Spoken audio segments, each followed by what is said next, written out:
E aí pessoal, tudo bem com vocês? Bom dia, boa tarde, boa noite, não sei que horas vocês estão me vendo aí. Mas hoje a gente vai discutir um pouquinho sobre radioatividade. Esse tema que é extremamente frequente em questões vestibulares, também vez por outra aparece na mídia. Normalmente associado a esses grandes acidentes, tipo a usina de Chernobyl, também o acidente com o César 137, que aconteceu em Goiânia nos anos 80, e mais recentemente o acidente da usina de Fukushima, no Japão. Só que radioatividade não é só desgraça, pessoal. Radioatividade tem diversas aplicações tecnológicas que nós nos beneficiamos dela e, na verdade, nós necessitamos dela, certo? Então, hoje a gente vai discutir aqui um geralzão sobre radioatividade, a gente vai falar sobre os decaimentos radioativos e as partículas associadas a cada um desses decaimentos, a gente vai falar de fissão e fusão nuclear e vamos ver também aplicações de radioatividade para descobrir a idade das coisas, seja um artefato arqueológico ou mesmo paleontológico, beleza? Então, pessoal, decaimento radioativo é um processo nuclear. As reações químicas que a gente discutiu até agora, elas aconteciam todas na eletrosfera, eram processos de elétrons. Agora não, agora a gente está olhando para processos nucleares, são processos muito mais energéticos, muito menos comuns, obviamente, e por isso que a gente estuda eles em separado. Então, o decaimento é basicamente quando o núcleo cospe uma partícula para fora. E que partículas são essas? As partículas principais são a partícula alfa, que são dois prótons e dois nêutrons juntos. Partícula beta, que é basicamente um elétron de alta energia, um elétron superacelerado. E partícula gama, que é um fóton, é um pedacinho de luz, uma partícula que compõe a luz do espectro eletromagnético, certo? Reparem que elas possuem algumas diferenças, né? E essas diferenças são ressaltadas por esses numerozinhos que a gente representa antes da partícula. O que são esses números? O número de baixo está associado com a carga. Seria a mesma coisa do número atômico de um átomo, certo? Mas ele está associado à carga dessa partícula. Então a alfa tem uma carga 2, porque são dois prótons, o nêutron não tem carga. Uma partícula beta, que é um elétron, tem uma carga negativa, e o fóton não tem nenhuma carga. O número de cima é o número de massa. Ele representa o número de partículas dentro do núcleo, certo? Que é basicamente prótons e nêutrons. Então a alfa tem dois prótons e dois nêutrons, tem número de massa 4. Elétron e fóton, obviamente, não tem nêutrons e prótons em sua composição, então o número de massa deles é zero. Olhem que número de massa não é a mesma coisa que massa, porque o elétron tem uma massa muito, muito, muito pequena, mas obviamente não é zero, certo? Da mesma forma que o hidrogênio tem número de massa 1, mas a massa dele, se vocês olharem lá na tabela periódica, vai ser 1,000 alguma coisa. Então, o número de massa é um número inteiro que representa quantas partículas tem no núcleo, né, entre prótons e nêutrons. Outras partículas que às vezes aparecem envolvidas aí também são a partícula beta+, que ela não tem número de massa, mas tem carga positiva, ou seja, ele é um pósitron, é a antipartícula do elétron. O bom e velho próton, que tem carga 1 e número de massa 1, e o nêutron, que tem número de massa 1, mas não tem nenhuma carga, certo? Essas partículas aí, elas diferem principalmente no quesito penetração. Então, por exemplo, a partícula alfa, que é uma partícula mais pesada, que tem mais massa, ele vai penetrar muito menos do que a beta, que também já penetra menos do que o fóton, certo? Bom, pessoal, então esses processos de decaimento, e aqui a gente vê o exemplo de um decaimento alfa, um decaimento beta e um decaimento gama, eles obedecem a algumas leis. Na verdade, são duas leis muito simples. A primeira é a lei da conservação do número de massa. Então percebam aqui, ó, que o número de massa total na esquerda, no meu reagente, vai ser igual ao número total, número de massa total dos produtos. Então, se eu liberei uma partícula alfa, que tem número de massa 4, o meu novo núcleo formado vai ter que ter um número de massa 4 unidades menor do que o urânio, certo? E a mesma coisa acontece aqui. Percebam que como a partícula beta não tem número de massa, o número de massa do rubídio é igual ao do estrôncio formado, e acontece a mesma coisa aqui no decaimento gama, ok? A minha segunda lei de conservação é a lei de conservação de carga. Isso aqui vocês vão aplicar sempre. Em qualquer coisa vocês vão ter que conservar a carga, certo? Reparem o seguinte, né? Que como a partícula alfa tem carga 2, o núcleo formado, que a gente chama às vezes de núcleo filho, vai ter que ser 2 unidades menor do que o do urânio. E aí, se vocês olharem na tabela periódica, quem tem número atômico 90 é o tório. Além disso, olhem aqui que no decaimento beta, é como se eu tivesse pegado o meu núcleo e cuspido uma carga negativa para fora. Então a carga total do meu núcleo filho agora vai ter que ser uma unidade maior, porque eu cuspi uma coisa negativa, né? Então percebam agora que eu formei uma partícula com carga nuclear 38, também constando a tabela periódica, e a gente vê que esse é o estronço. E aqui no decaimento gama, como o gama não tem carga, ele não vai alterar também esse número atômico aqui, né? Então percebam que eu tenho um plutônio gerando outro plutônio. Ué, como que é isso? Eu botei esse Mzinho aqui, que normalmente é usado para representar esse estado, falando que esse plutônio aqui ele é metaestável, ou seja, está super energético e ele precisa jogar essa energia para fora para se estabilizar. E ele joga essa energia para fora na forma de um fóton. E aí por isso que a gente tem o decaimento gama. Então vamos fazer aqui um exercício muito rápido que caiu no vestibular da Unesp. Olhem aqui. Quando um átomo do isótopo 228 do tório libera uma partícula alfa, transforma-se em um átomo de rádio, de acordo com a seguinte equação. Então eu tenho um tório que eu não sei aqui o número atômico dele, que decaiu num rádio que eu não sei o número de massa dele, mais uma partícula alfa. E ele quer saber então quais são os valores de x e y respectivamente. Bom, o alfa, pessoal, a gente sabe que ele é 4 de massa, número de massa, e 2 de carga, certo? Então, se eu somar aqui, ó, 88 mais 2, eu vou chegar que o tório tem que ser 90. Só nisso já acabou a questão, se a gente for olhar os itens, né? Mas vamos confirmar agora usando o número de massa. O tório é 228. O alfa é 4. Então, o que está sobrando? O que está faltando aqui? Vai faltar 224, certo? Porque 224 mais 4 vai dar o 228 e agora eu conservei. A minha resposta é o item C. Ok? Bom, esses decaimentos, por muitas vezes, podem acontecer em séries. Quando que isso vai acontecer? Pode ser que o elemento que eu formei também é radioativo, certo?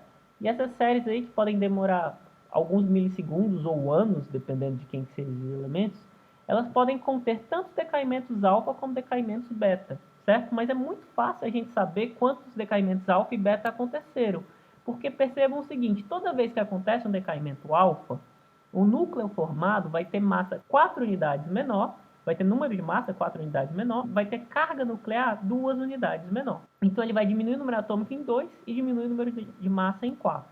O decaimento beta, por sua vez, não afeta o número de massa, porque é 0 o número de massa do beta, mas em compensação ele vai aumentar o número atômico em 1, porque como o beta é menos 1, para manter a conservação, você vai ter que aumentar a carga nuclear dessa nova partícula formada, ok? Então vamos aplicar isso aqui numa questãozinha rapidinho. Então assim, imagine o seguinte, quantas partículas alfa e beta são emitidas na série de decaimento que acontece entre o tório, esse aqui é o isótopo 228 do tório, né? O tório tem 90 prótons e aqui ele tem número de massa 228, então eu poderia falar que ele tem 138 nêutrons, certo?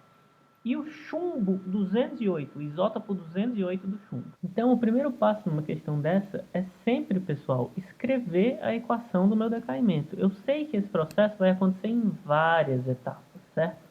Mas eu vou, resumidamente, colocar ele numa etapa só, certo? Da seguinte maneira, o tório 228 decompõe dando chumbo 208, mais x partículas alfa e y partículas beta, que eu ainda não sei quantas são. Reparem o seguinte, o número de massa só vai depender das partículas alfa, porque o beta não vai influenciar. Então, percebam que do tório 228 para o chumbo 208, meu número de massa diminuiu em 20. E cada partícula alfa faz essa diminuição em 4. Então, eu vou ter 20 dividido por 4, 5 partículas alfa. Agora, para descobrir o beta, pessoal, percebam que o beta vai fazer aumentar o meu número atômico aqui em y no total. A minha variação foi de 90 para 82, então aqui variou 8, mas em compensação, cada partícula alfa fez que ele variasse 2 também, né? Como eu tenho 5 partículas alfa, aqui ele variou em 10, certo? Então percebam aqui que se eu somasse isso aqui, daria 92. Então, para balancear isso para ser 90, quer dizer que eu vou precisar de 2 partículas menos 1, né? Então, o meu y é 2, ok? Então, no total, foram 5 decaimentos alfa e 2 decaimentos beta. Essa minha série aqui tem pelo menos 7 decaimentos, ok? Por que pelo menos? Porque se tiver algum decaimento gama aqui no meio, eu não vou saber. porque o gama não afeta nem a massa nem a carga, tá bom? Bom, agora falando de forma mais geral de reações nucleares, elas também precisam sempre obedecer essas duas leizinhas que a gente estabeleceu.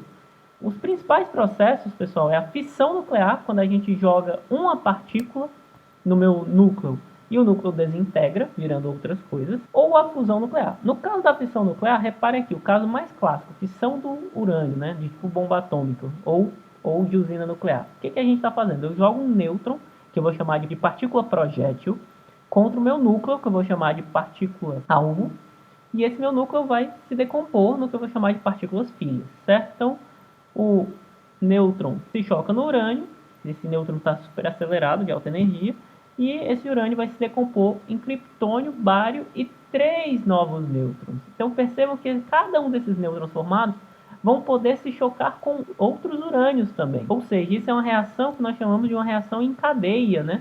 Ela vai se acelerando, ela vai aumentando de intensidade. Reparem-se aqui que essa figura aqui é de português de Portugal, né? Então a gente está falando de neutrões, né? Neutrões não é um nêutron muito grande. É nêutron em português de Portugal. O outro processo é o processo de fusão nuclear. Fusão nuclear é uma coisa que acontece no interior das estrelas, é o que faz os átomos, certo?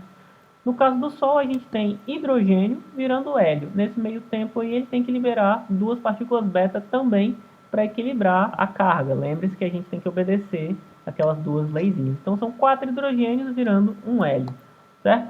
Então, o processo de forma geral é esse, né? Você tem os hidrogênios se chocando.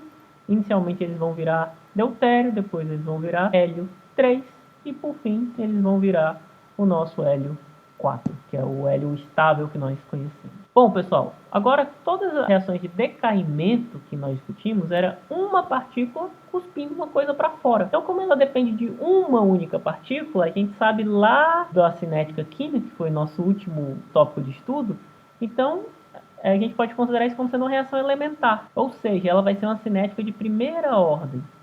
E a cinética de primeira ordem ela tem característica muito interessante. Ela sempre tem um tempo de meia-vida constante.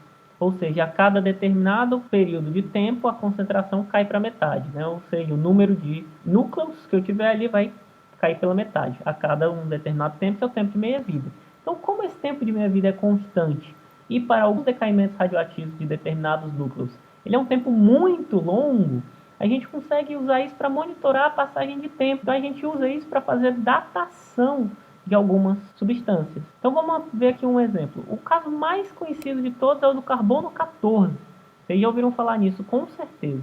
Então vamos olhar esse exercício aqui da FUVEST. Mediu-se a radioatividade de uma amostra arqueológica de madeira, verificando-se que o nível de radioatividade, devido ao carbono 14, era de 1 sobre 16 do apresentado por uma amostra de madeira recente. 1 sobre 16 avos do inicial significa que quantas meias-vidas passaram? Vamos lá, a primeira meia-vida cai na metade, a segunda meia-vida vai para 1/4, a terceira meia-vida vai para 1/8 e a quarta meia-vida vai fazer com que ele caia para 1/16, ou seja, ele já nos falou que se passaram 4 meia-vidas.